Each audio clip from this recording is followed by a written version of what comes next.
Hey guys, it's Retrohead here, welcome back to another video. Today is a bit of a different video, but a video that I've wanted to make for a really long time, and I thought today is the day to do it.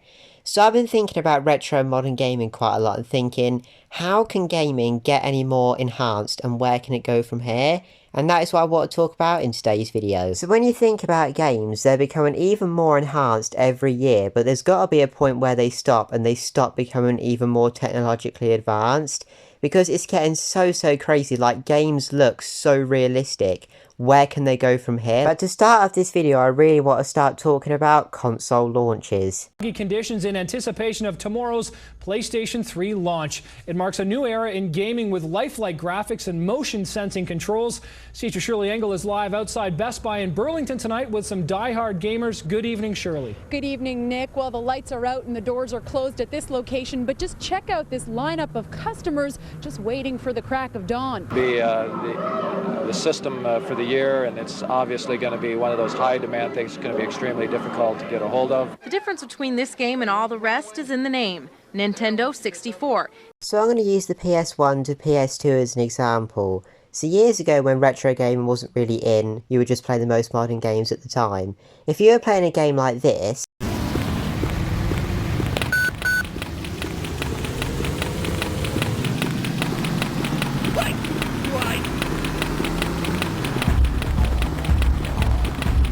but you know that if you bought a new console, you'd be upgrading to something like this.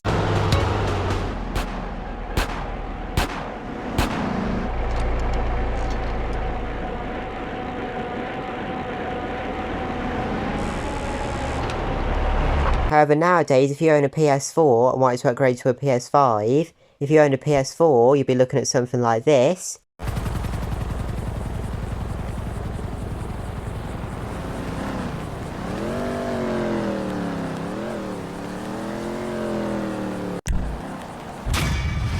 Compared to the same game, GTA 5 on the PS5, you'd be looking at something like this.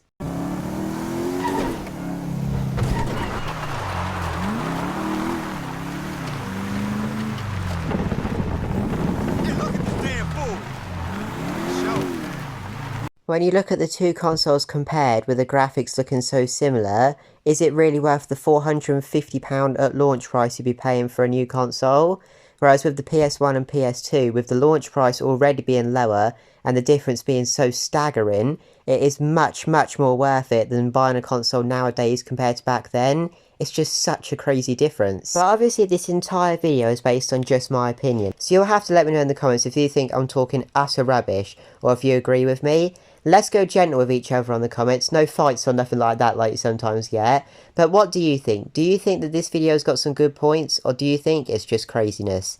As always, do let me know down in the comments. So I know we're talking about gaming and mainly consoles in this video, but the next thing I want to talk about, strangely enough, is a specific game, and that is Mario Kart World. Released on the Nintendo Switch 2, released earlier this year.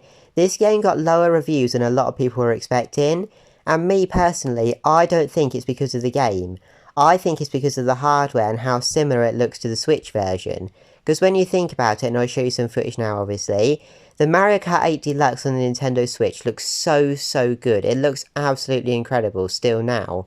But when you look at the graphics, not the game, just the graphics compared to the Switch 2 version, they just look the same. And again, when new consoles are this expensive and new games are like £75 each when they first come out, it's just not worth people buying these new games. This is just me personally. I've bought quite a few consoles day of release, Nintendo and PlayStation ones, and also an Xbox One I bought day of release. But it just doesn't seem the same anymore, with the difference not being like as dramatic as it was before. Like, you know, if you upgrade from like a Wii to a Wii U, or an Xbox 360 to an Xbox One, it just isn't the same as it used to be because they just look so similar now. And also with the prices being what they are, I do think personally that gaming is just going to sort of peter off in years to come. Not anytime soon, not in the next 10 years, maybe not in the next 20 or 30 years.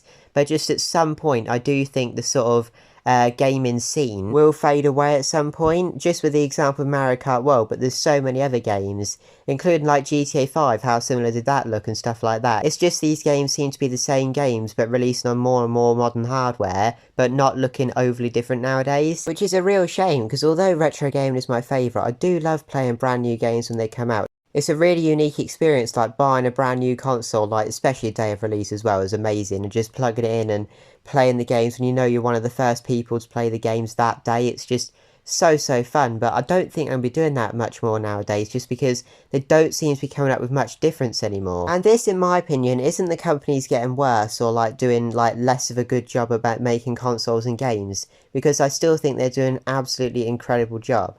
It just seems to me like they can't go anywhere from here.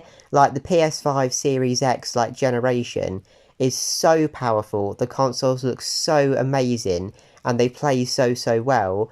I don't feel like they can go anywhere from here. Like if you look at this F1 game that I'm going to show now, F1 25, an absolutely amazing looking game, a game that I would love to play, a game that I haven't played but would love to. But if you compare that to like literally real life F1 footage, it just looks so insane. The advancement can't really get any more. And then if you're going to wait for a PS6 to come out and it literally looks probably identical, are you going to spend the extra potentially £500 plus to get a PS6 when your PS5 potentially looks just the same? Obviously this is a massive worry because no one wants gaming to stop, like especially Nintendo, Xbox and PlayStation are like household names. They've been about for decades and are still doing an absolutely amazing job. And even when you look at video game controllers like through the years, if you go all the way back to the 70s, a lot of the controllers look quite similar as they were very early in design. But if you go into the 80s and 90s, the controllers were so wacky and were constantly evolving to get better and better and better. Like the jump from the NES controller to the SNES controller was absolutely huge. Or the GameCube controller to the Wii, where the Wii had like a TV style remote, was so strange yet worked really well. But if you look at like an Xbox One controller compared to a Series X controller, or again a PS4 compared to a PS5 controller, they just look exactly the same. They work the same. All the buttons have sort of similar layouts, changed very slightly for different types of controllers. But it just seems a shame how everything is just so similar. And it just seems to feel the same year after year after year. Yet people are still buying these games, and I still personally do buy some new games that come out. Very rarely though, mind. But if it just keeps becoming the same thing with the same franchises, the same types of games on the same looking hardware, at what point will people just stop buying these games? Because there's got to be a point where people stop buying them, because obviously money is getting tighter and tighter over the years. People are not going to be spending a lot of money on video games if they just look constantly the same. And video games have always been, and especially now, very expensive. They've been a proper luxury. And will people just stop buying these just because they're looking the same year after year? And I really don't want this video to make it sound like I hate modern gaming and I don't like the PS5 or the Series X or anything like that. I do enjoy modern gaming, not as much as retro gaming. I'm just worried about the future of it. And I know that that is a really nerdy statement, but I am a video game nerd, I always have been, and this is the sort of thing that is a little bit worrying in the video game industry, because obviously video games are responsible for absolutely millions and millions of pounds in the sort of toy industry, like the tech industry. Like, what will happen if all of a sudden people do just stop buying video games? Because obviously in COVID, when lockdown happened, there was a massive spike in people buying retro and new video games, because people were looking for stuff to do, because a lot of people didn't really have anything to do, which was a real boring time for a lot of people, and video games were an easy way just to like pass the days. But obviously fast forward now in 2025, when everything is getting a lot tighter, people are not having as much time for gaming because they've got so many other commitments as well.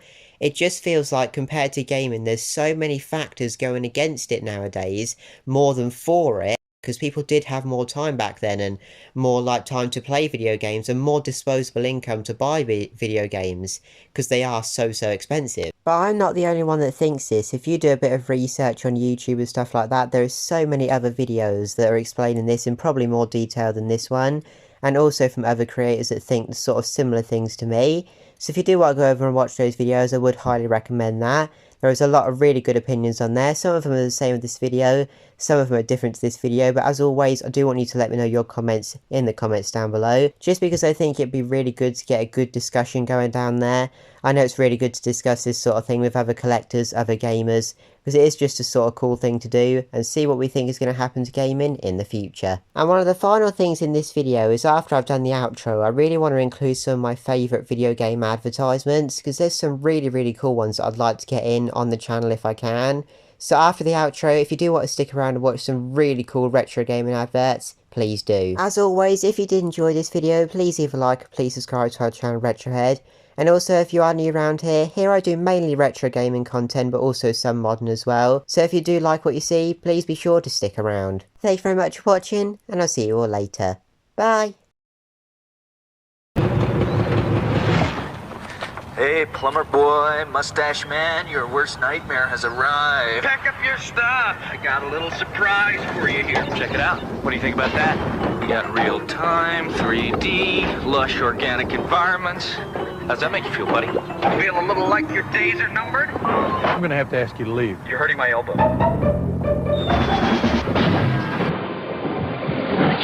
Introducing Alien vs. Predator for the 64-bit Atari Jaguar.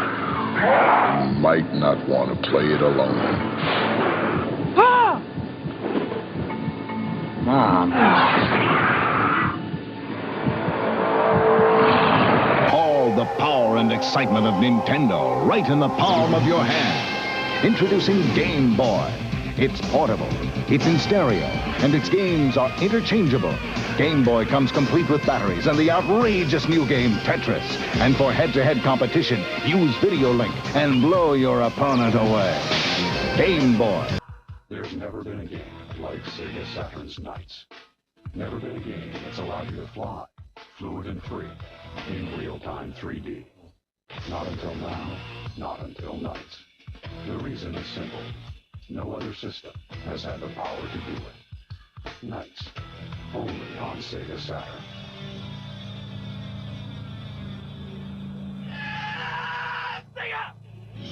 Have you experienced the awesome power of the Panasonic Real 3DO system?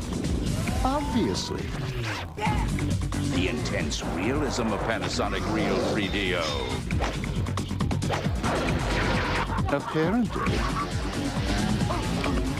Or the mind-blowing graphics of Panasonic Real 3DO. I'd like the most popular home video game system ever. Ah, the system you want is the Atari 2600. That's so fast. I want a system that can play hundreds of games. Oh, then what you want is the Atari 2600. But I'd like the system that can also play educational games for my children. Then what you want is the Atari 2600. Fine, but I want a real low price. Oh, the Atari 2600 is priced incredibly low. That's what I want. The Atari 2600. This is an ordinary TV video game. This is Vectrex, the only video game system with its own video screen. Take it anywhere. Just plug it in. It's your own personal arcade. A high-performance system with a built-in game plus a whole collection of arcade cartridges like Scramble, Pole Position, Berserk.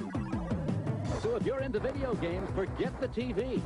Get into Vectrex. Light pen and 3D imager available. Buy a mini fridge for college, get a free ice tray. Or buy a PC for college, get a free Xbox 360.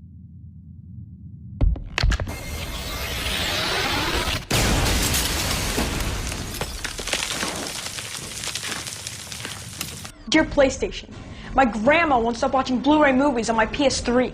Look, for $299, you don't just get a sweet gaming machine. It's like you get the best Blu-ray player around built in for free.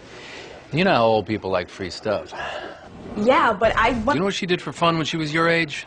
She pushed a hoop with a stick. But I want to play... With a stick. I've been waiting... A stick.